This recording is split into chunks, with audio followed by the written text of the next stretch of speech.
நம்மளால ஒரு நாளைக்கு ஒரு 1% ஆஃப் இன்டர்நெட் கூட யூஸ் பண்ணாம வாழ முடியுமா அப்படின்னு கேட்டா இன்னைக்கு இருக்கிற காலகட்டத்துல உடனே முடியாது அப்படின்னு சொல்லிடலாம். அந்த அளவுக்கு இன்டர்நெட் அப்படின்றது நம்ம வாழ்க்கையோட ஒரு அங்கமாவே மாறிட்டு இருக்கு. டிஜிட்டல் உலகம் அப்படின்றது வேகமாவே வளர்ந்துட்டு இருக்கு. எதை தொட்டாலும் இன்டர்நெட் அப்படின்னு போயிட்டு இருக்கு. ஆனா இன்னைக்கு இருக்கிற காலகட்டத்துல கூட இந்த 2025ல கூட ஏடிஎம் மிஷின் இல்லாம ஒரு இன்டர்நெட் வசதி இல்லாம ஒரு ஊர் கிடையாது, ஒரு நாடே இருந்துட்டு இருக்காங்க. அதுதான் ஈஸ்ட் ஆப்பிரிக்கால இருக்கக்கூடிய எரித்ரியா அப்படின்ற நாடு. இதோட தலைநகரம் அஸ்மாரா. எஸ், இங்க இருக்கக்கூடிய மக்கள் 200-300 வருஷங்களுக்கு முன்னாடி வாழ்ந்த மாதிரி ஒரு பாரம்பரியமான வாழ்க்கை முறையை வாழ்ந்துட்டு இருக்காங்க. ஆனா அதை அவங்க விருப்பப்பட்டு வாழல, வேற வழியே இல்லாம வாழ்ந்துட்டு இருக்காங்க.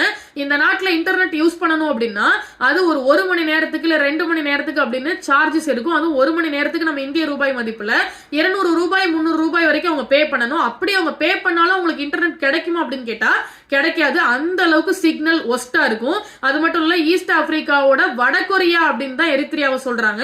இதுக்கு பின்னாடி நிறைய பொலிட்டிக்கல் ரீசன்ஸும் கூட இருக்கு.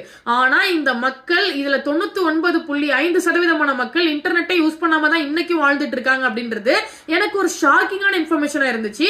அது மட்டும் இல்ல, அந்த நாட்டுல ஒரு ஏடிஎம் மிஷின் வசதி கூட கிடையாது. அந்த ஒட்டுமொத்த நாட்டிலையும் ஒரு ஏடிஎம் மிஷின் கூட கிடையாது.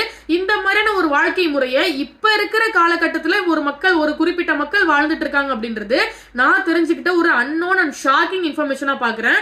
அதனாலதான் உங்ககிட்ட ஷேர் பண்ணிருக்கேன். அண்ட் இதை பத்தி நீங்க என்ன நினைக்கிறீங்க அப்படின்றத கீழே கமெண்ட்ல ஷேர் பண்ணுங்க. களத்துல சந்திப்போம். அடுத்த ஒரு இன்ஃபர்மேஷனோட அடுத்த வீடியோல பேசுறேன். Tata bye bye. Chase from யூகேல இருக்கிற உங்களோட ஃப்ரெண்ட் சுபா.